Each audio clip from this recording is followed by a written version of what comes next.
It is very much atypical of me to make two videos in a row about the same program.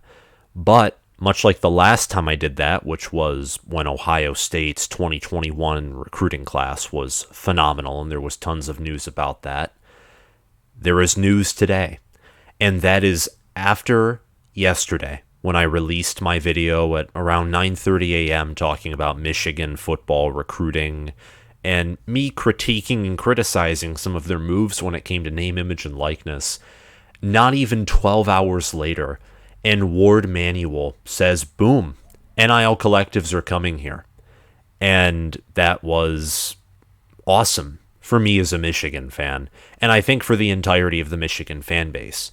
Now, I want to clarify immediately that I don't think that Michigan is going to be like Texas A&M or USC or Miami or even Nebraska or Texas with their NIL deals. Heck, not even Ohio State. I haven't seen Warde Manuel or Jim Harbaugh come out and say, we need more than $10 million to keep the roster intact. But it's a step in the right direction. It's more than Michigan, just a few months ago, they wouldn't even allow players to profit off of the Block M and winged helmet. Michigan these past few months has progressed in the right direction regarding NIL, and as fans, that's all we can ask for, is they continue to trend in the right direction and using their vast, large, successful alumni base to continue to support the football team in more innovative and rewarding ways, I guess is the best thing that I can say. Michigan's been typically pretty conservative with this stuff, and to a certain extent, they have a right to be, because if the NCAA gets any power, I can guarantee you that Texas A&M and maybe USC, but especially Texas A&M, will be slapped to death with sanctions. But the NCAA doesn't look to have any power anytime soon, so I'd say while it's the wild, wild west, take advantage. I think that's what the most innovative and the schools that care about the football the most are doing right now as we speak. USC, A&M, Miami being, I would say, the big three in that area, and there are probably more that could contend for that spot as well, certainly. But today's just about Michigan because I think this is huge news. And Warde Manuel also says, and we'll read this in an article by 24/7 Sports, that more than one NIL collective is coming to Ann Arbor. Others are in the works currently. So this is very encouraging, especially when it comes to recruiting, because as I mentioned yesterday, your more high-profile guys, they want money. They want money to come to a school, and it doesn't look like Michigan is going to necessarily play that game where they're guaranteeing kids hundreds of thousands to $1 million. But what can help is if Michigan can say, at least, hey, you come to this university and then you can get the hundreds of thousands to $1 million and you can win and you can go to the NFL, as Michigan has a proven track record, especially on defense, of producing NFL players. That can help stiffen or level out the recruiting decline that Michigan has seen since NIL has been a thing, because these SEC schools are literally going to kids and saying, you come here, you get hundreds of thousands of dollars. And it's insane. And of course, the kids are going to say yes to that because a lot of kids who play football, just because it is what it is, are poorer than a lot of people are. B, even at my age, I'm 19, money is money. I don't have a lot of net worth to my name, nor do these kids. We're going to take the money because why not? We can use it to our future. Some will spend it unwisely, but a lot of these kids, whether you like to admit it or not, I think they are very intelligent, plenty of them, and they will use that money for good. And especially if you maybe have some doubts about your NFL future, because whether we like it or not, not every 5-star is going to have success in the NFL, well, at least you can get millions of dollars in college. So I think this is huge for Michigan. It's been huge for the schools that have already adopted NIL collectives. So as a Michigan fan, this is just exciting to me. But we have a lot of work to do. But we talked about recruiting yesterday. Today is just going to be all about the collectives. It's not going to be the full 20-minute normal video. But I'm going to read the article by 24/7 Sports, tell you some of what Warde Manuel has to say, get into some of my thoughts on it, just some more. We've already had that for a few minutes, and then end the video. If you're new to this channel, hit the like button, hit that subscribe button, click the notification bell, and comment your thoughts down below. I cover all the Big Ten teams for the most part, especially the bigger ones, and occasionally go outside of that and talk about college football as a whole. I can't wait. I can't wait to see college football in, 11 weeks from today. It's crazy. Summer's going to fly by, and college football will be here before you know it.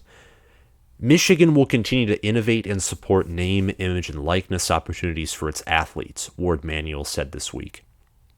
But the athletic director opposes players receiving money during recruitment and, quote, just for being a student athlete at Michigan. Speaking on Conquering Heroes, a Michigan athletics podcast, Manuel said he and his department have been long supporters of NIL. The athletic director explained he will continue to push Michigan forward on NIL innovation and believes athletes already have ample opportunities. Manuel said we were the first school to offer jersey sales for our student athletes in the sport of football. With the MDen, they partner with our student athletes to do that. We have 2 group license arrangements for our student athletes with Inflicker, I think is how you pronounce that, and Brander.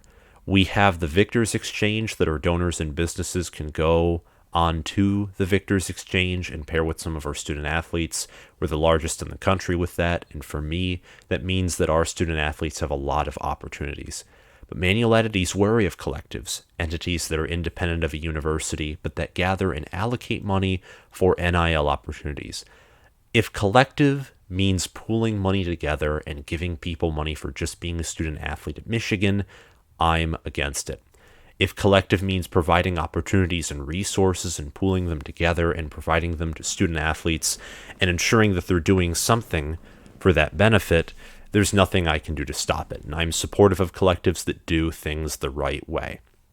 So this, not to be critical of what Michigan's done, the first quote kind of sounds like the basic, and then the second quote, if we're being honest, what he said in the second quote is pretty similar to what he was saying he was just against. It's just with a little more pizzazz and adding some we're doing things the right way kind of attitude to it. Which, like I was saying with Jim Harbaugh's quote, which was we want Michigan to be a transformational, not transactional experience. The quote's fine, but you have to back it up.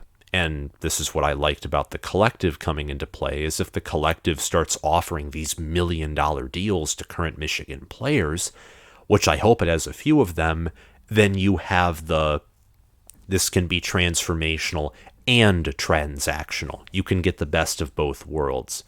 Manuel's comments came a week in which Michigan donors reportedly launched a collective called the Champion Circle. More Michigan-adjacent collectives could be in the works, the athletic director hinted on the podcast. The collectives can help us, and they can help to provide additional support as they do, and they are developed at Michigan. Manuel said that, to me, is where we want to make sure that people are investing in these young people. Not just giving, but investing for the long term. And the article continues talking about a plethora of things. There's another paragraph about NIL, but a lot of it is just Michigan's athletic department success in the 2021-2022 year and around that. So, all in all, again, I like this move. I think it's a big step forward. It opens the door for more aggressive NIL opportunities, for bigger NIL deals, because if we're being honest, connecting student athletes to local businesses versus connecting them to big-time wealthy donors, whole different ballgame. You're going to see more NIL deals. You're going to see some bigger individual NIL deals, again, like the $1 million ones that have been provided. Don't know if Michigan's going to go that far, but you're going to see more. You're going to see larger NIL deals in the monetary sense. You're going to see more of them, and you're going to see more opportunities. So more different kinds of NIL deals, more sponsorships, etc. Michigan still seems to be taking the slower approach. Again, not being the most aggressive kind you can be, and going out and straight up offering 17 and 18-year-olds, hey, you can come here and we'll give you $500,000 to do it, which I personally don't like, but it's the way that college football is going. Even though it's listed as illegal by the NCAA, the NCAA can't even enforce it. It's practically the wild, wild west. So my comment on that, just, you get the point. Michigan, if they want to do it, I won't be against it. If they don't, I'm not going to be against it because it's such a murky area. But I don't know. I just think that what Michigan is doing here, they're taking a step in the right direction, but they're still being conservative. I would say a tad more conservative than what I would like. I want to be aggressive enough to where Michigan can use its larger resources to, not permanently, because people have already forgotten with NIL that coaching, culture, and development still exist. Poorer schools that have the better coaching staff, I can full-heartedly agree, will beat one with a ton of money and an incompetent coaching staff, but Michigan doesn't have an incompetent coaching staff. They have one of the better coaching staffs of the Harbaugh era. I'd say 2021 so far was the best. 2022 might even be better. We'll see. So they're not missing out on that other important aspect.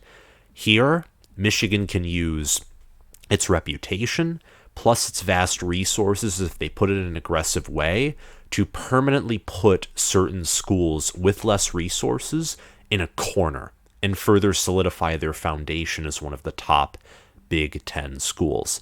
And I, as a Michigan fan, wholeheartedly would welcome that. Again, more collectives are likely in the works, as hinted by Warde Manuel. So, again, Michigan said they're not going to be in the business of handing out money, enticing these high school prospects. So if you're a Michigan fan who saw this and, like me, immediately thought, oh, hey, we can finally offer Dante Moore $500,000 to come here and maybe guarantee that he stays in state. I don't know if that's necessarily going to happen. Then again, lying exists, so maybe Michigan is saying they won't do that, but they totally could. Who knows? This just released yesterday, so we'll have to wait a few weeks, possibly even months to find out. But hopefully these bigger recruits that we have been going for, some of these bigger names, can see, hey, Michigan's finally going in this direction that we want, because every player wants. They want to be committed to a school that is progressive with NIL so they can earn more money, help safeguard their future, as money, if we're being honest, can really help safeguard someone's future who knows how to use it, spend it, invest it, and save it wisely. So I just think this is a good thing, as I've already said a plethora of times. Hopefully it gets recruits' attention. I know it's certainly going to help the football program as a whole, and hopefully this paves way for Michigan and the University of Michigan, which I will be attending. Hopefully it paves the way for them to just treat football more seriously than they have in a very long time. Michigan in the past decade, if not more, really hasn't taken football the way they should take it. They haven't taken it seriously enough. They haven't treated it the same way that a lot of these southern schools do, which, I mean, hate to use the "it means more," the SEC quote, because I'm a Big Ten guy, but at Michigan, it needs to mean more. Football needs to mean more than it already does. And Ohio State follows that example. They treat football, probably along with Nebraska, it's those two schools that take football the most seriously in the Big Ten. Nebraska's been just incapable of hiring competent coaches thus far. I think Scott Frost turns it around, as you already know, but we'll have to wait and see. The games play out themselves. At Ohio State, it means more. And if Michigan wants to compete with Ohio State, if they don't want Michigan State and red-hot Mel Tucker to overtake them, or at least get on their level talent-wise, if they don't want to fall behind a lot of programs nationally, they got to step it up, be aggressive, and care. And this, I will praise Michigan for this, is certainly a step in the right direction. And that is all I have to say for this video. Whether you're a Michigan fan, Ohio State fan, Michigan State fan, especially if you're a Big Ten fan, I want you to comment down below your thoughts on this. Do you think this changes anything for Michigan recruiting? Are you on one end of the extremes where you think this is just paying lip service, it essentially means nothing? Or are you on the other end of the extreme where all of a sudden you're thinking, oh boy, Michigan's finally dipping its fingers into the honeypot, and they're finally going to use their resources to take advantage of the massive opportunity and loophole that is name, image, and likeness deals. We went from, quite frankly, treating players poorly and unfairly to just this massive, wide open vacuum of money and power. It's crazy. The pendulum swung. I'm going to expect it to eventually balance out, but we'll see. Again, if you haven't already, hit the like button, hit the subscribe button, click the notification bell, and comment your thoughts on this video down below. Thank you all for watching, and I'll see you guys around. Another video will probably release tomorrow. Bye.